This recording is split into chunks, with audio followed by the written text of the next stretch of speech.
What's going on? I've had this bed rack on my truck for a little over a year now, so I figured it'd be the perfect time to go through, give you my thoughts on it, give you some pros, some cons. Spoiler alert, I've been pretty happy with it.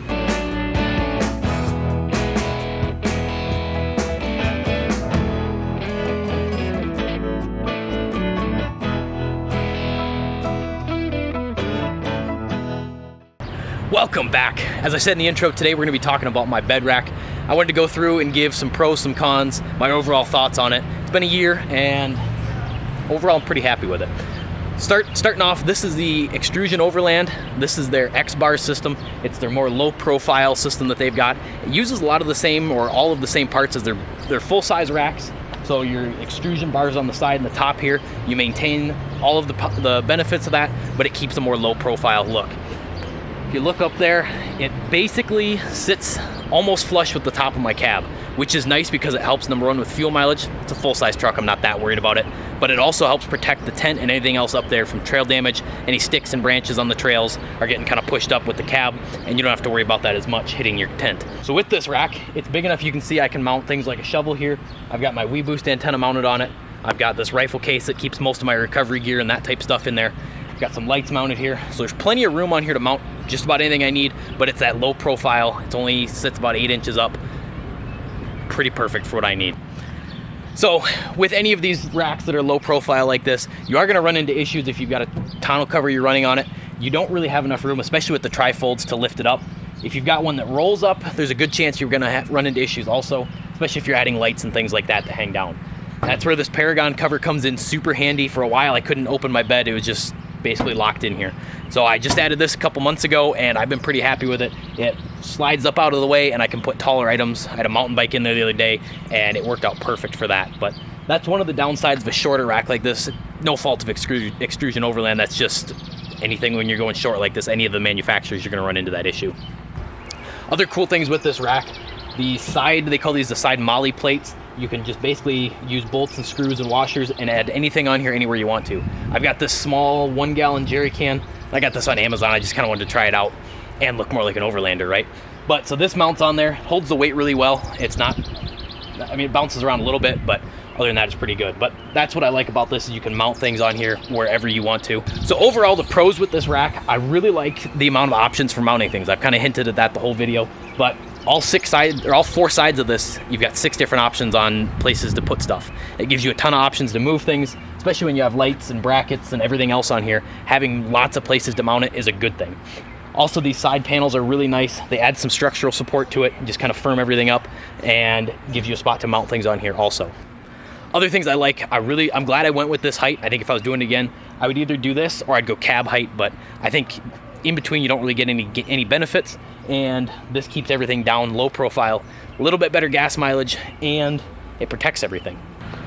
So when it comes to mounting a tent, you've got a couple different options. This is the locking rooftop tent mount from Van Ultra. They sell all kinds of different sizes for all the different rack manufacturers, but this basically has a bolt that comes down. It goes into this locking mechanism so somebody can't just unbolt it and take off with it, and there's another bolt that comes down here.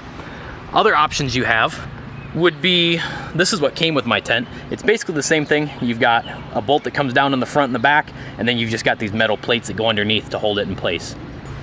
Now, I do know that Xtrusion Overland has some of their own tent mounts that go in here. It basically goes into this channel, and then there's a spot that comes up, and your bolts would drop down right into that. I didn't elect to go with that, but if you're looking for that, that seems like a pretty good option too.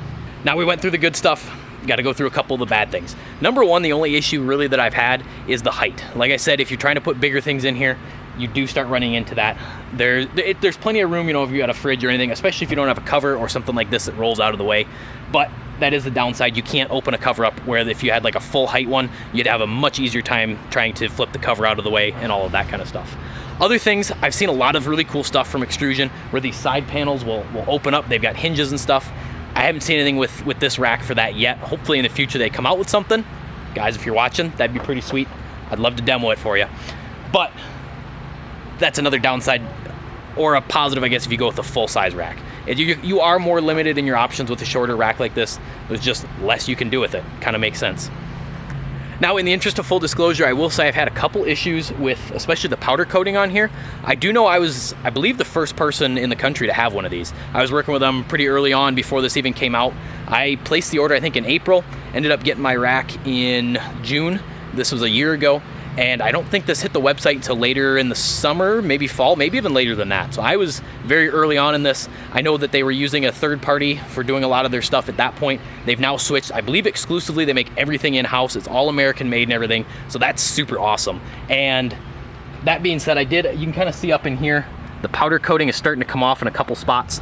I was having a lot of issues on the side pieces here and the Molly panels. They sent me brand new ones, and I can tell immediately off the bat the powder coating is much better. When I was putting these bolts in on the original ones, it actually started to just flake apart and everything right away. And this, I've had no issues. This has been on here for a few months now, and as you can see, it looks pristine still. So I think that was just kind of the growing pains and stuff you got to deal with being an early adopter like I was. So overall, I'm pretty happy, especially this new stuff here. I think they've got quality dialed. Other cool things as I walk around and think about this, at least this one, these openings are open all the way through, so it makes it super easy to run wires. The new pieces that I added in here, there's actually a kind of like a bar down the middle, I guess, so it does make it harder to run the wires. So I would really like to see them go back to this style, because it makes it so easy to just pass wires through there, hide them, and you don't have stuff dangling all over the place. It makes it much cleaner. I would highly recommend when you purchase your rack, these are the drop-in T-nuts, you can kind of see it back there. Order a bag or two of those and maybe some extra bolts, and it just makes it so much easier. You can just drop these in anytime you want to, just have them sitting around. I actually keep a bunch in the truck for if I'm picking up something or adding something on the way, on the road, whatever it is. It just makes it super easy to mount stuff wherever you want to.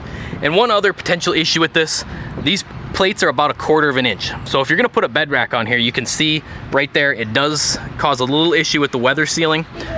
What I did to get around that, you can see back here, is I put just an extra weather strip here, and then the one from the tonneau cover goes in there. So just to recap quick, I've been super happy with this setup. Did have a couple issues, but I think that was their old suppliers and manufacturers. They've got it dialed in now. I have no concerns with quality. The stuff that they sent out, the replacement parts, that is like perfect. The stuff is in great shape. Nice having a short rack, better fuel mileage, keep stuff protected, but you are limited in your options of especially stuff on the side and other customization, but you do retain the ability to mount stuff anywhere you want to on your rack, which is awesome. With the shorter racks, doesn't matter what manufacturer it is, you're gonna be limited on your bed covers that you can use and to get full function out of them. You can put any cover you want on here with this rack, it's just not gonna be able to open if it's a trifold. Highly recommend adding some weather stripping. It'd be the easiest if you add that before you put your rack, your tent on there and your cover and everything. Just run some weather stripping down there because you're gonna need it. So let me know in the comments down below if you like the idea of running this shorter rack, keep everything down low and protected, or are you more in the camp, you want as much space as you can and as many options? Let me know. I'd love to hear what you're running and why. And with that, thanks for watching.